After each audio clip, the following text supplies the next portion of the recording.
Forgive me for my absence these past 3 days. As I mentioned when I spoke to you last, Tommy Robinson called me up at 7 a.m. on Monday morning and said, Ez, I'm going to court in Peterborough suing the Cambridgeshire Constabulary for what they did to my family. Please come to report from the court. Oh, and by the way, the 3-day trial starts tomorrow at 10 a.m. So can you please get on a plane right away? That's what he said. Of course, he said it in his own way. He said Peterborough instead of Peterborough. That's how they say it over there. I kept getting laughed at for saying Peterborough. I even made a little video of it. Let me show you a bit of the banter. I am from Canada, and there is a city in Canada called Peterborough. Peterborough, Peterborough. Are you from Peterborough? I'm from Peterborough. Well, here I am in Peterborough, United Kingdom, and I have been chided at great length by assorted Brits who, whenever I say Peterborough, it's like I've said a 4-letter word, except for it's got like 10. So fellas, can you help me? How do you say it's not Peterborough? No, it's not. Is it Peterborough? Peterborough. Are you even saying the T? Is it Peterborough? Peterborough, that's it. Okay, you said a T. Peterborough. Peterborough. Peterborough. Well, there's a fella here who wasn't even saying the T. Peterborough. Peterborough. Am I doing it? Some people just call it the borough. The borough. So I'm here in the borough. I'm from the borough. All right. I'm not making fun. They were making fun of me. I want to fit in. I want to fit. For the Rebel Media here in Peterborough, I'm Ezra Levant. Oh, and by the way, that sauce you put on steak, it's called Worcestershire sauce. It's not Worcestershire. Peterborough sounds like kookaburra. Anyways, there was a lot of laughs. But the trial itself was extremely unfunny. Let me show you a bit of what it was about. I'm going to start by showing you 3 clips, all taken from Tommy Robinson's own cell phone. Now, all this happened just over 2 years ago in the summer of 2016. Tommy is a big football fan. That's what they call soccer over there, and he goes to the matches, both in his native Luton and when the team travels. In fact, when the trial ended one night, Tommy took me to a match between Luton, that's Tommy's team, and Bradford. Look how big the stadium is, eh? That's me looking very out of place, and I can't tell you how bitter cold it was, but I got a good feeling for what these football games are about. The teams on each side are very loyal and passionate. I mean, truly much more than anything we typically see here in Canada. Even during NHL playoffs, you don't see that kind of mania here. And the thing is, each team is that way. And a certain number of these football fans, especially when they drink a few pints, they get rowdy and they can fight even with rival football teams. So even going to the Luton match with Tommy, I observed a few things. The stadium we went to has separate entrances for the fans from each team. The home fans and the visiting fans entered the stadium from different sides, at least in Bradford, and they sat on opposite sides of the stadium. And when there was a break, the fans went out to buy a hot dog or whatever, get a beer, or in this case, to buy a little meat pie. Isn't that funny? That's what they served. Everyone was holding these little meat pies. They were pretty good. The Luton fans had their food concessions, and the Bradford fans had their food concessions, so the fans didn't mix. Can you believe it? And last point, I thought this was interesting. Each team has their own hometown police force there.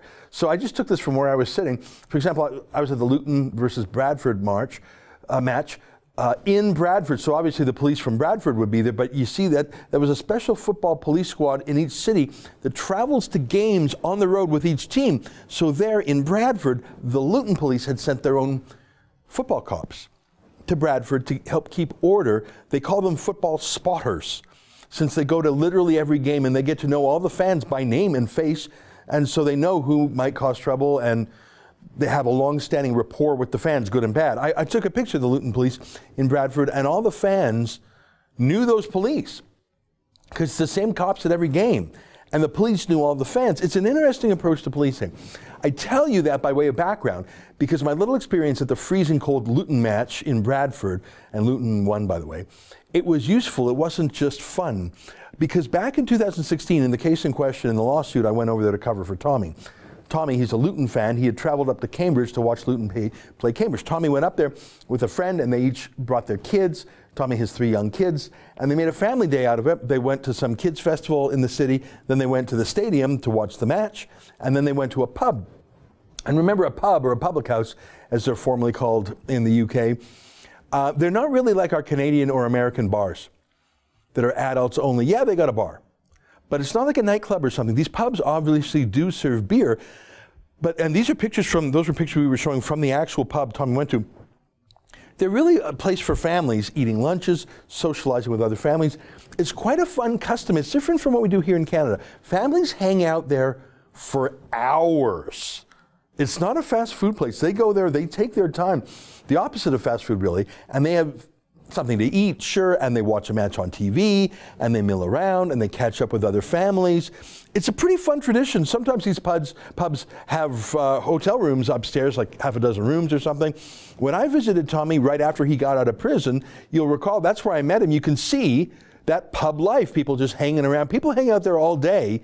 That's the place I met Tommy in Bradfordshire. It's a family place, but of course they serve beer. Anyway, I'm trying to paint a picture for you of what these pubs are like, because if I said a bar, I think you might get the wrong picture. I mean, yes, they have beer there, but it's like a day-long hangout for families. Tommy was spending the day with his kids and his friends and their kids.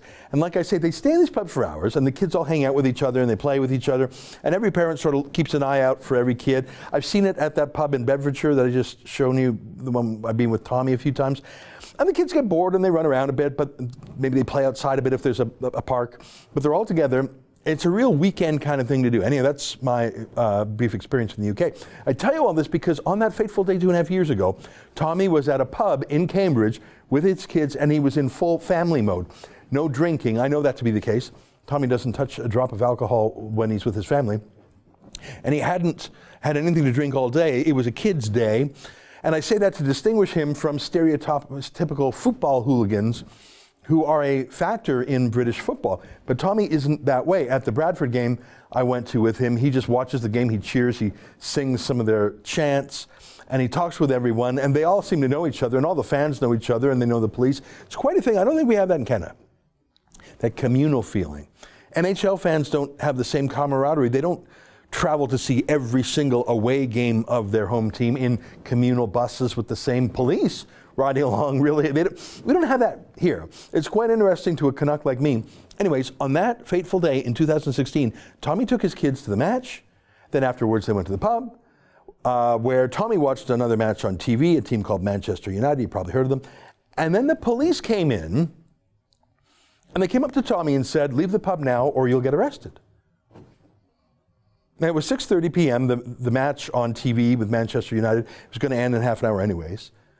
Tommy was with his family, but the cops from Cambridgeshire just said, "Hey, you, out of the pub now or you'll get arrested." Tommy asked why, and they didn't give him an answer.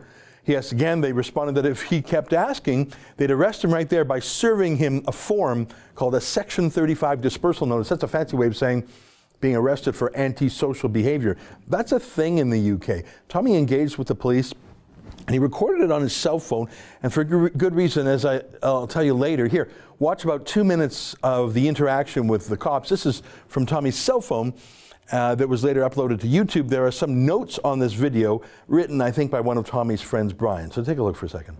What sort of law tells a man with his children he has to leave the city? What is that about? Right. What is that about? What is that about? Freedom, democracy, Britain. What's that about? Quite simple. I should be. Do you want me to explain it? Tell me why then. Tell me why I have to leave. The situation is, because of the lessons we've learnt in the past, we know that if certain groups stay within the city, I'm then with my children. Okay. I'm with my children. So tell me what you're saying. I'm not having an interview. I've already told you. So you're telling me what? I've told you already. Yeah. Are you going to leave? So hold on. Are you going to leave I'm immediately? with my children, and you're telling me I have to leave immediately. Are you going to leave? Or what? You're going to get a Section 35 dispersal notice. Right. Okay. We'll give you a 35 then. Tell me for what? I'm with my children. Hold on. It's not up to the loop, please. You're in Cambridge. I'm with my children. Stop getting things in my face. I'm not being interviewed by you. Right. Tell me why. Tell me why. No. You'll get it on the form. It'll be explained to you. Tell me why I have to. I'm going to get a form down. Tell me why. Listen, officer. When I'm take that camera off my face. I'm not being interviewed. This isn't Crime Watch. I'm with my children. Yeah. You're telling me I have to leave. Yeah. Why? Why? Because there's likely to be disorder. Get off my hand. Don't assault me. Tell me why. from Vivian went out. Tell me why I have to leave. Stop shouting at me. So tell me why I've got to leave. It'll be explained to you when you get your section. How are you drawing a jurisdiction to where I do and don't go with my kids? Tell me. Tell me the reason. Shush! I'm trying to talk on my radio. Hold on, you've told me I've got to leave. Do you want to take your hand away from him? I haven't. No, he's touching my hand. I'm minding my own business. I'm minding my own business. You've come off the street to where I'm having a private drink with my family, and you're telling me I have to leave. I can't hear you, mate. I can't talk. We're upstairs. Tell me why I have to leave.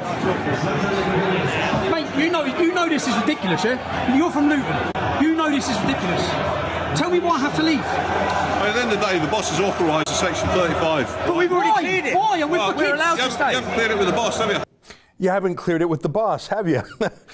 So Tommy was pretty irate. I mean, I think you might be too if you were interrupted at a restaurant where you were with your family and told to get out immediately or be arrested. That's what the form was. We'll give you a Form 35. If he had been drunk or disorderly or fighting with rival teams, fair play. But none of that was the case. In fact, he was apart from most of the Luton fans. He was upstairs in the pub. Most were downstairs. The landlady of the pub, who didn't know Tommy, remember this was in Cambridge, not Tommy's hometown of Luton, the landlady came over and told the cops, this guy's fine. He's just been sitting here peacefully with his kids all day. Here, listen to this clip. I'm the area manager for a security company. Oh, yeah. The group that you're throwing out have been in the Prince Regent today with their children. Caused no problems at all in there. So come in here, spoken to my head of security. He's saying that they've not caused. Shall I have a chat with you away from this side? No, away from you. Come and talk away from this side. Why? Because you don't want people hearing the truth. I don't want to talk to you. No, you don't want to hear. No, she's telling you. She's telling you she's seen my family all day. You heard her. He's been there all day with his family, children, no problem. He's been no problem.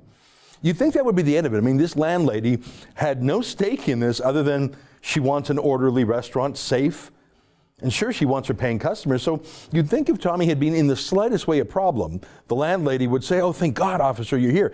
Get him out. She'd be grateful to the cops for kicking him out, but the opposite. She was saying, why are you kicking out one of my paying customers? He's been here all day with his family. I wonder if they even had the right to do so. I mean, what if she instead had kicked the cops out? Pub is private property. I wonder what would have happened if the landlady would have told the cops, please get off my private property or I'll come for you for trespass. And please leave my peaceful paying customers alone. I wonder what would have happened in that alternate universe. But she didn't do that. And as you can see, the cop didn't even really listen to her. He just made his decision. And if Tommy didn't like it, he should take it up with the boss. Tommy grudgingly complied. And when he and his kids left the pub, the police now said, okay, now get out of the city. Get out of the entire city. Leave the city. Go to the train station and get out now. Now, unlike when Tommy was talking to the cops, Tommy's kids were right there now. So Tommy wasn't as vocally irate anymore. He was trying to be calm and controlled because he didn't want to upset his kids. So watch this part right when they're leaving the pub. He's with his kids, so Tommy's tone is lower, but they're saying get out of the city. We've caused no problems. It's embarrassing, lads. The whole time, is that what I should do? You ready, kids? Come on, bro. All right, let's go. You get over there, did you? Let's just go. You get over there? Yeah. Yeah? That's all right, yeah. Go in. Come on, girls. All right? Down. Don't get your tissue. We have to go. Come on. Come on, kids. Sorry. Come on. Come on. No, we've got 5 kids with us, so obviously we're causing loads of trouble and we've got to get out. So. Look at that. Mate, it's a fucking joke. Nice stuff, Ben, yeah? Take care. Oh, look, he's even following us now. Follow us all the way as well. Mate, go home. Kids, come on. Come on. Come on, go on. This is what happens when we go to Luton away. You want to come? No, I'm filming it. Get it now and get home. Tell the mother we've got to get sorry. Why were they following him? Why were they filming him? Imagine being told to leave a city. For what crime? For what crime? Well, keep asking and I'll arrest you. That's the crime. That's what the cop upstairs said. Anyways, Tommy did indeed, as you can see, walk to the train station. And the police, well, they followed him And they didn't just follow him. One of them took out a video camera and ostentatiously started recording him with his kids right there. How creepy is that? You could see he had left the pub. You could see he was walking to the railway station. And then his girl started to cry, and then Tommy got mad in front of his kids for the first time. Take a look. No idea, darling. Darling, my daughter's crying her eyes out now, lads. So you're following us. You're following us. You're shouting. You're making my daughter cry. Go away. We're making sure that you stay safe. They're scared. Right, okay. We're following you. There's no way out of that. You think we need safety of you? Mason, darling, come here. Come here, darling. It's all right. Come here, sweetheart. It's all right. Girls, it's all right. Come here.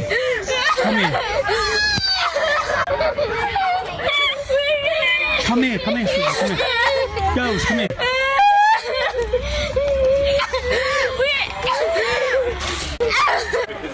You've terrorised my family. You've terrorised my children. You have terrorised my children. No, you've terrorised my children. Stop following us. You've terrorised my children. You've terrorised my children. They're kids trying to watch football. You've terrorised them. You've caused this, you bully. You horrible bully.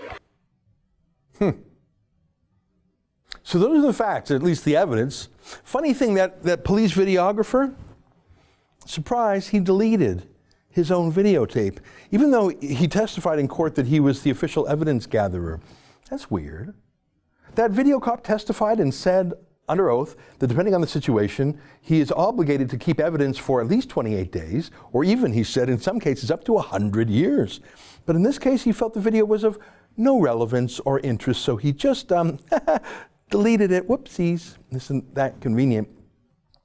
There was a lot of that at the trial. You can watch the whole 17-minute YouTube interaction of Tommy and the police as uploaded by Tommy's friend to the internet, and that's recorded on Tommy's phone. Tommy says it ended only when his cell phone battery ran out.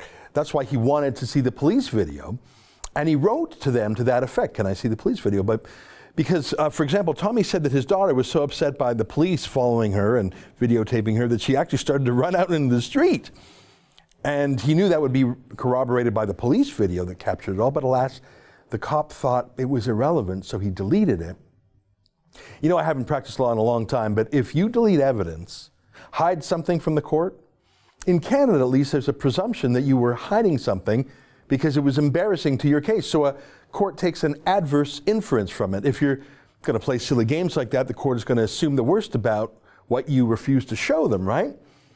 Assume it was damning, but that didn't happen here. Anyway, so I attended the trial for 3 days. I just got back to Toronto late last night, and the judge actually released her judgment today.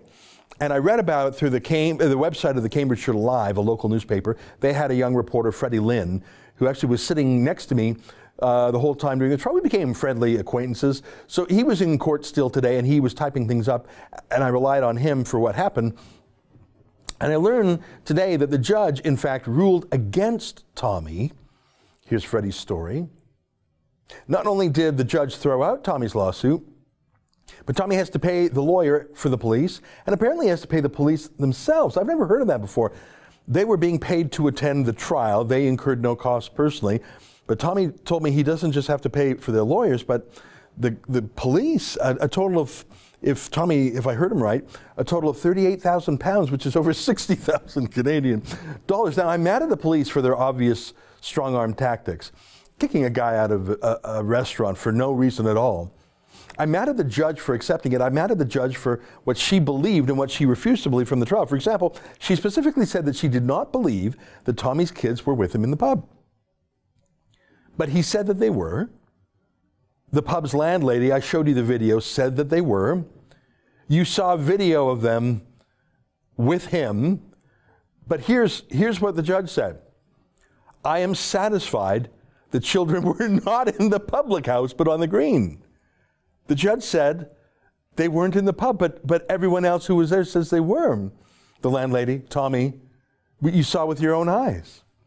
A Luton police spotter named Constable Mason, that's one of those Luton cops that travels with the Luton team, testified that he saw Tommy with the kids. Now, he's a cop. He said it under oath, but the judge actually said she thinks that Luton cop was mistaken. What? You saw the cop hear from the landlady that Tommy was fine. You saw the cop ignore that, though. At the court, when asked why he kicked out Tommy if there were no problems, he told this laughable story about how he had bumped into someone on the street. And he only remembered this later, by the way. The cop said this, Sergeant Street of the Cambridgeshire cops, said that he bumped into someone on the street, a drunk fan, who, he claimed, uttered something about, "You better watch out for that Tommy Robinson," or something. The cop actually called that intel. This alleged comment by an anonymous drunk on the street was intel. Oh, by the way, that he didn't remember till much later. But his own observations of Tommy being sober, hearing the landlady saying everything was fine, the kids were there, that apparently is mistaken. An imaginary friend told him Tommy was a risk, and that was more powerful than the landladies. And the judge bought it. The judge said, the policing I've described above, the policing that's shown in Tommy's video for 17 minutes, you can find the whole thing online. The judge said, that's fine, that's good policing. In fact, Tommy owes them money now, not the other way around. I want to tell you two more crazy things. Here's a tweet that I wrote from court. I was very careful to get it right, word for word. This is the definition of a risk supporter, a football hooligan that's at risk. The police use to arrest people on sight. If you're at risk, they can arrest you on sight. They call you a risk supporter. That's their word. This is how a cop defined being a risk supporter to Tommy's lawyer. This is the European Union definition that he follows. Ready? So Gurdon, what is the EU definition? That's Tommy's lawyer. Mason, the cop, said, any person, known or not, that has the capability or possibility of public order or antisocial behavior, whether that's spontaneous or pre-planned at any football event. Really? Any person, known or not? What does that even mean? That just means any person who has the possibility of being antisocial, even in a spontaneous manner. Isn't that literally any human being in the world? Isn't it true that any human has the possibility of being antisocial on a spontaneous basis? I mean, I guess not for a baby in a pram or something, but literally any adult could be arrested under that. Of course, that's going to be abused, just like it was abused. Right, okay, we'll give you a 35 then. Tell me for what? I'm with my children. I'm with my children. Stop, get that thing off my face. I'm not being interviewed by you. Right. Tell me why. You tell me why. No, you'll get it on the form. It'll be explained to you. Tell me why I have to. I'm going to get a form down. Tell me why. Listen, No, Tell me why you're giving me the form. It'll be explained on the form. The form is the Section 35 dispersal order for antisocial behavior.